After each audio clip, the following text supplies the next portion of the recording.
Ex-gerente da Petrobras, Pedro Barusco, acusa o PT de ter recebido 200 milhões de dólares em propina. A Polícia Federal desencadeou hoje a 9ª fase da Operação Lava Jato, batizada de My Way. O tesoureiro do PT, João Vacari Neto, foi levado para prestar depoimento. Vacari Neto foi ouvido por mais de 2 horas na sede da Polícia Federal em São Paulo e depois liberado. A polícia investiga a origem de doações feitas ao PT por pessoas e empresas que tinham contratos com a Petrobras. Pela manhã, ao ser procurado onde mora, o tesoureiro se recusou a abrir a porta e os agentes tiveram que pular o muro. 200 policiais federais e 25 servidores da Receita Federal tinham ordens para cumprir 62 mandados judiciais nesta 9ª fase da Operação Lava Jato. A operação ocorreu nas capitais da Bahia, Rio de Janeiro e São Paulo e em 6 cidades de Santa Catarina. Houve 2 prisões na cidade catarinense de Itajaí. Além de grandes quantidades de dinheiro, os policiais apreenderam carros e objetos de luxo, como canetas e quase 500 relógios. Ao todo, 26 empresas foram alvo na operação. A maioria de fachada, que, segundo a Polícia Federal, eram usadas na emissão de notas fiscais frias. E nós, desta vez, estamos indo além da Diretoria de Serviços de Abastecimento Internacional. Esses fatos de Santa Catarina envolvem, supostamente, contratos com a BR Distribuidora. Em delação premiada aqui na sede da Justiça Federal em Curitiba, o delator Pedro Barusco, ex-gerente da Petrobras, afirmou que entre 2013 e 2013, o Partido dos Trabalhadores recebeu 200 milhões de propina de 90 contratos firmados pela estatal. Pelo menos 50 milhões teriam passado pelas mãos de João Vacari Neto. Barusco relatou ainda que o então diretor de serviços, Renato Duque, pedia por semana 50 mil reais em dinheiro de propina e que mesmo após ter deixado o cargo em 2012, continuava a receber em uma conta no exterior. Barusco acrescentou que o ex-diretor da área internacional, Jorge Zelada, também recebia parte da propina.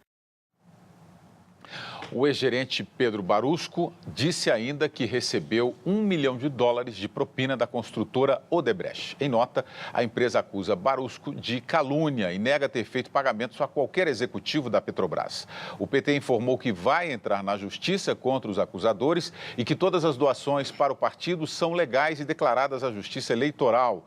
Os advogados de Renato Duque também disseram que Pedro Barusco mentiu à Justiça e não apresentou provas das acusações. Nós procuramos o ex-diretor da Petrobras, Jorge Zelada, mas não tivemos resposta. Luiz Felipe Pondé, boa noite. Boa noite. 9ª fase da Lava Jato, cada fase uma grande denúncia estarrecedora. E assim, eu acho importante que a operação chegue no estágio que está todo mundo esperando, né? Todos os brasileiros. Com essa imagem de sangue nos olhos, quer dizer, não pode ficar só prendendo empresário, né? Empresário, gente que trabalha nas empresas. É claro que os responsáveis que são provados têm que responder na justiça. Mas a gente está esperando o momento em que isso vai chegar no governo, né? Em que os nomes de políticos, seja legislativo, executivo, o que for, que esses nomes vão aparecer, porque, na realidade, a população é sempre bom lembrar que esse dinheiro, a delação fala em 200 milhões, né?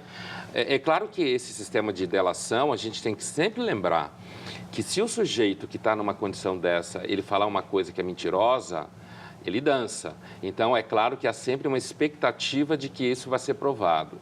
Uma vez isso sendo provado, é sempre bom lembrar que esse é um assalto.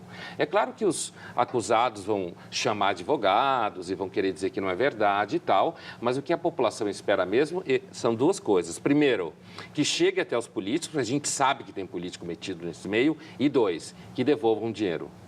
Porque esse dinheiro é nosso, a gente está sem água, sem luz, a economia está quebrada, as pessoas estão perdendo emprego porque a presidência anterior foi absolutamente incompetente na gestão do país e agora ganhou uma segunda chance, né, para ver se deixa de ser incompetente. Então, está todo mundo sofrendo e o dinheiro vazando. Então, é claro que a população está, de fato, com sangue nos olhos, esperando que os responsáveis paguem a conta, né? Antônio Corrêa de Lacerda, boa noite. O Tiago aqui pelo Twitter.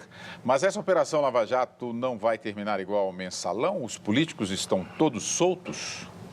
Bem, é o que o Pondé acabou de dizer, né? Realmente você precisa apurar as responsabilidades e punir as pessoas envolvidas, independente do cargo, do papel que elas ocupam na sociedade. Você não pode punir apenas um dos lados. Eu acho que o grande desafio vai ser separar o que é financiamento de campanha do que é propina, porque há divergência, né? Se a gente olhar aí os dados que estão sendo divulgados. Então, isso, a meu ver, só revela, primeiro, que nós temos uma legislação extremamente vulnerável, onde a fronteira entre corrupção e financiamento legal de campanhas é muito estreita, dando margem, inclusive, a vantagens pessoais. Por exemplo, foi citado o caso de um diretor da Petrobras que, mesmo depois de ter deixado o cargo, continuava recebendo, aparentemente, propina, né? Quer dizer, mas quem pagava essa propina, né? Então, tudo isso precisa ser investigado, né? Porque há indícios evidentes de vantagem pessoal, né? Que iriam além do financiamento legal de campanhas, né? Então, tudo isso precisa ser apurado e todos, independente do cargo que ocupam, de que papel desempenham, serem punidos. Pondé, Matheus Cortes, pelo Twitter. Pondé, mas a justiça deve se preocupar com a verdade ou apenas com os anseios da população? Não, claro, a justiça tem que se preocupar com a verdade, e a verdade em termos de direito e justiça significa o que é provado, certo? Não estamos discutindo aqui verdade no sentido filosófico, que vai para além do debate das provas objetivas. A justiça se preocupa com o que é comprovado objetivamente. Agora, o que eu me referia é: a população justamente tem um sentimento hoje de que um monte de coisas que tinham que ser feitas não são feitas e que, em relação à economia, nós ficamos 4 anos indo para o abismo. Agora está ficando claro que a gestão anterior da Dilma foi um fracasso em economia, enterrou o país, e a gente está começando a receber isso agora. É claro que o fato da gente ter uma sensação que o país foi mal administrado não tem nada a ver com o caso da Lava Jato. Mas o que eu estava dizendo é assim: uma vez comprovado o envolvimento, eu fui muito claro com isso, não tem nada a ver puramente anseio e daí punição. Não, a gente pode ansiar uma coisa e não ter nenhuma prova. Uma vez comprovado o envolvimento, seja lá de que figura política for, a gente tem expectativa e o anseio de que, provado o envolvimento, essas pessoas sejam chamadas diante do tribunal e que o dinheiro seja devolvido. Uma outra coisa importante é separar a empresa da gestão, tá certo? Então, você tem uma empresa que é um patrimônio do Estado brasileiro, né, dos investidores, porque é uma empresa mista cujo sócio majoritário é o Tesouro Nacional, né? Mas você tem lá milhares, para não dizer milhões, de acionistas, né?